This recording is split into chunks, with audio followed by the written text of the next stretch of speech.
It was meant to be a laid-back weekend cookout with Amanda's old college crew. Nothing big, just burgers and brews. At Mike and Emily's new place. I'd met most of them before. Nice enough folks, just a bit louder than I usually vibe with. As Amanda's boyfriend of 3 years, I'd gotten used to these kinds of events. I'm not a spotlight kind of guy. Never was. I'm Ryan, 36. I run a construction company I built from the ground up. Started with a single truck and a tool belt.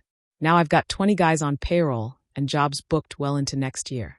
I put in the work, spend wisely, and don't seek approval from people who have no stake in my life. Amanda, 34, works in marketing. She's always been more outgoing than me, and I was okay with that. We balanced each other. She added spark, I brought structure. Or so I thought. The cookout kicked off like normal. I was manning the grill with Mike, while Amanda mingled with her girls. I didn't think twice when Jess showed up.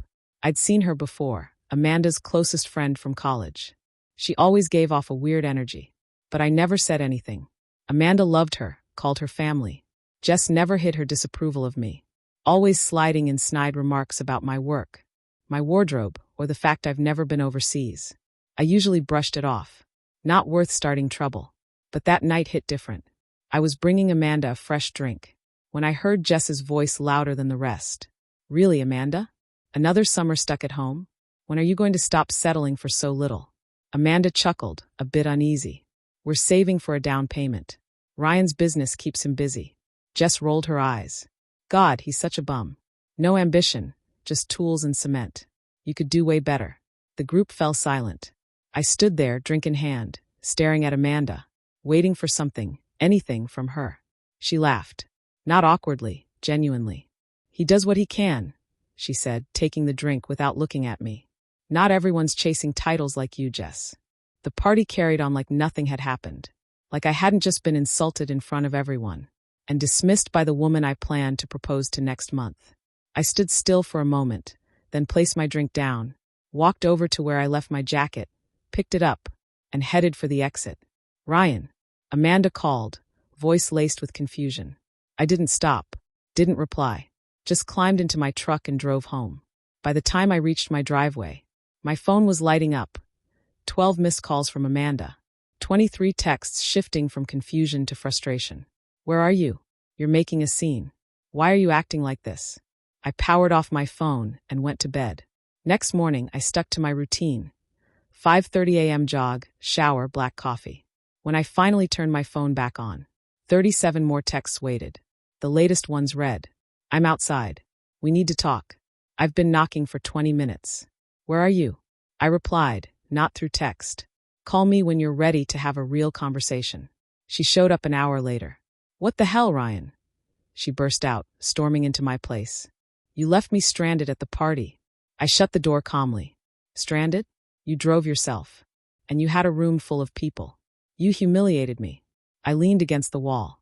Interesting. I embarrassed you. Not the part where I got called a loser. To my face, by your friend. And you laughed. I wasn't agreeing, she insisted. I was trying to smooth it over. I didn't want a scene. I shook my head. No. You let her say it. That's not nothing. She was just being dramatic. You're not seriously upset, are you? To me? It mattered. She softened. I'm sorry if your feelings were hurt. Can we move on? I won't be at your dinner Thursday, I said. What? Why? Because I'm done. This relationship's over. You're ending things over one comment. No. I'm walking away because when someone belittled me, the woman who's supposed to love me stood there and let it happen. That told me everything I needed to know. She cried, yelled, begged. When none of it worked, she left, slamming the door behind her. I ignored her messages for the next 2 days. Threw myself into work, hit the gym harder. Told my crew leads I'd be unavailable for a bit. I needed time to box her things from my place and collect mine from hers. We never officially moved in together, but after 3 years, our stuff was tangled. I made lists labeled boxes, stashed the ring I'd bought back into the safe. On the 3rd day, I saw it. A long post from some guy about his cruel boyfriend, who abandoned her at a party over a harmless joke. Her friends flooded in, calling me insecure, toxic, immature. Jess chimed in. You're better off. He's just a controlling red flag. I didn't reply. I just texted Amanda. Dropping your stuff off at 6. Your keys in your gray duffel's front pocket. Please have my things ready. She shot back. We need to talk this through. Stop being a child. I repeated. 6 p.m. Please be ready. When I arrived, she looked polished. Hair done, my favorite perfume. A move from her old playbook. Ryan, she started soft-spoken. This has gone far enough. I'm just here for my stuff, I replied, placing her boxes in the entryway. 5 minutes, please. I checked my watch. 5. She gave a rehearsed apology.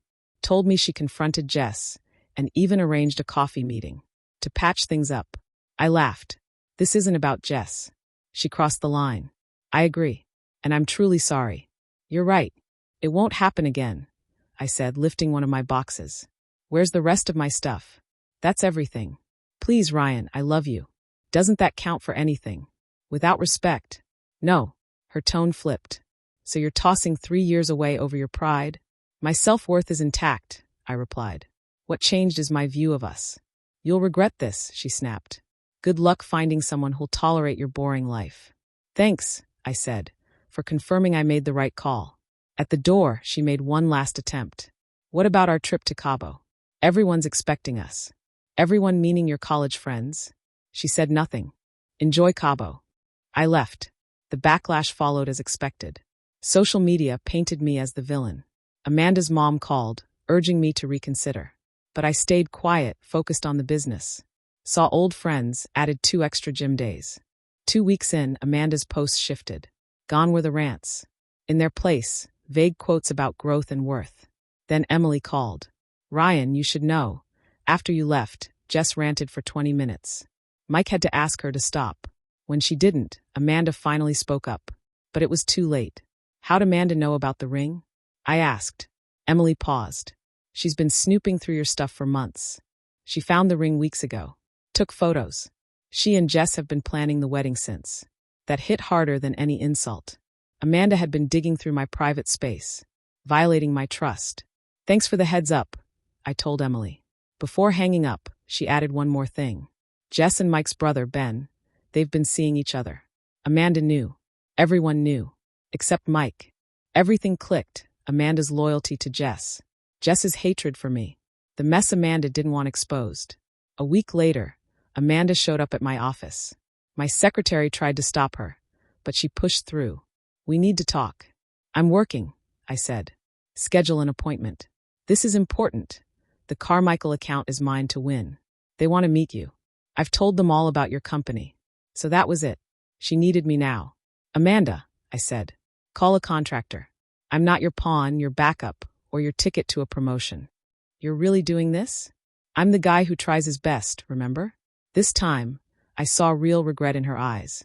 Not for hurting me, but for losing what I could provide. The door's that way, I said, returning to my desk. Lauren will show you out. Don't come back. 2 days later, I got a text from a random number. You were right. Sorry it took me this long to realize. I didn't reply. Some bridges stay burned. A month later, I posted a work update. Carmichael deal. Ahead of schedule, under budget. The team was thriving. Eventually, Mike learned the truth about Jess and Ben. It exploded, drinks thrown, shouting, total chaos. Mike and Emily were working on things. But Ben was persona non grata now. Amanda's firm lost the Carmichael deal, and 2 more. Turns out, her boss didn't like being misled about. Discounted contractor connections. She's still employed, but demoted. Her dad called me, different from her mom. Said he respected how I handled everything. I raised her better, he said. It helped.